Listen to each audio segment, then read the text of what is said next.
La RDC n'appartient pas à ses habitants, elle n'a jamais été indépendante et les forces qui avaient participé à sa partition en 1800 avec la conférence de Berlin n'ont jamais quitté. Ça, ce sont les déclarations d'un historien.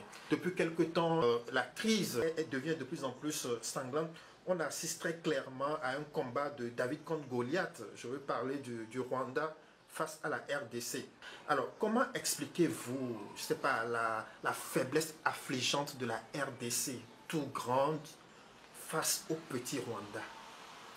Oui, revenons un peu d'abord sur la RDC, oui, sur le plan colonial, hein, au oui, niveau de la colonisation. Oui. Mais elle était une propriété privée de Léopold II. Du roi des Belges. Du roi des Belges. Donc déjà, qui a d'ailleurs appelé les autres dans une sorte d'association, tous les autres pays d'Occident. Voilà, donc c'est ce que vous disiez là.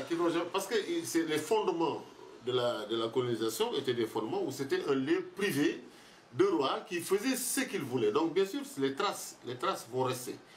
Et la partition qui va se faire, donc après les autres, chacun prend son petit morceau, etc. Et dans un pays extrêmement riche. Ouais. Voilà. Et je crois qu'ils n'ont pas bâti ce pays au plan politique, au plan... Oui, les leaders qui se sont succédés. Voilà, voilà. À part Lumumba, parce que dans un désert de trucs, il y a toujours un oasis. Voilà. Absolument. Lumumba était la conscience quand même. Malheureusement. Voilà, malheureusement, bien sûr. Il était entouré d'ogres qui étaient déjà là. Donc, effectivement, donc ça c'est un des fondements. Effectivement, vous avez raison de ce problème d'inanité de la RDC. Mais la RDC, n'oubliez pas, a été le grand frère de la région. Tous les conflits étaient réglés par Mobutu. C'est la RDC qui a joué ce rôle. D'ailleurs, c'est pour ça que le Rwanda est une colonie belge. Ouais. Puisque c'est les Belges qui étaient là-bas. Donc, quand le conseil de tutelle a voulu confier comment on appelle, la colonie allemande, dans les deux guerres, elle l'a confiée à la Belgique qui était comment on appelle, au Congo, qui était la puissance tutélaire du Congo. Donc on lui a confié, parce que c'est toujours la puissance la plus proche à qui on confie un pays sous tutelle. L'Afrique du Sud avait la tutelle de la Namibie, etc. Donc c'est un peu ça. Donc cette politique-là qu'ils ont. Donc c'est pour dire que le Zaïre a été quand même le centre comment on appelle, le centre de gravité de l'Afrique centrale pendant longtemps. Voilà. Mais tout ce qui s'est passé, les guerres, surtout en 62, je crois, avec la mort de Lumumba, l'arrivée de la dictature avec Mobutu, le truc, etc. Le pays démembré, parce que quand même Mobutu, c'est pas celui qui était là pour donner à son pays des fondements. Il était là pour quand même pour les intérêts, les intérêts belges, les intérêts américains. Voilà, donc c'est ça. Donc ils se sont partagés le pays pendant que lui, il était vraiment deux. Ça s'est vu hein, partout, hein. C'est pas seulement chez eux, hein. Chez nous on a vu aussi certaines choses, c'est pas seulement... Mais là-bas, c'est un pays riche. Nous, on n'est pas un pays riche. Là-bas, c'est un pays extrêmement riche. Et connu de ces grandes puissances là depuis des années. Ah oui, bien sûr. Il semble même que le célèbre Albert Einstein, qui était conseiller de, je ne sais pas, c'est Roosevelt, avait dit que c'est le centre de gravité des richesses pour développer le monde occidental. Et donc, il prédisait en quelque sorte ce qui arrive là, de ne jamais lâcher. Jamais lâcher ce pays. Effectivement, vous avez raison, je ne connaissais pas ça. C'est une lettre.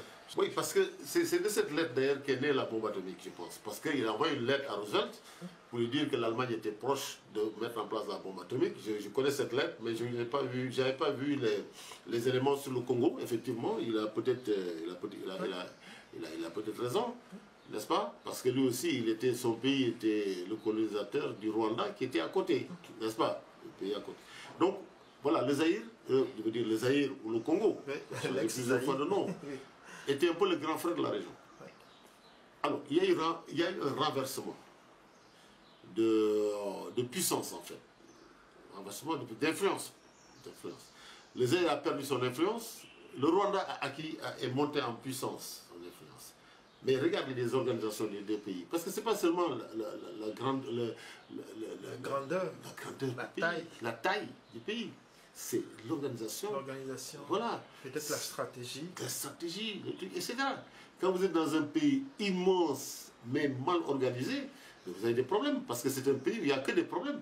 Maintenant, si vous êtes dans un petit pays comme le Rwanda, bien organisé, bien structuré, c'est un facteur de puissance finalement. C'est un facteur de puissance. Alors que là-bas, c'est une force. Comme dit dans l'armée, la différence entre puissance et force. La force, c'est un amas de capacités, alors que la puissance, c'est la capacité ajoutée à la stratégie, tout ça, etc. L'Égypte, le Jordanie, la Syrie, etc. Qui ne sont pas mauvais sur le plan de l'armement aussi, qui sont extrêmement bien armés. Mais Israël résiste à ces pays et même gagne toutes les guerres. Mais c'est dans la stratégie, dans l'organisation militaire, aussi dans le nationalisme qu'il y a dans ces pays, qui est le fondement de toute résistance. N'est-ce pas? Si vous avez des armes, votre pays est un pays divisé, je ne crois pas que vous soyez capable de faire une projection de force. Oui.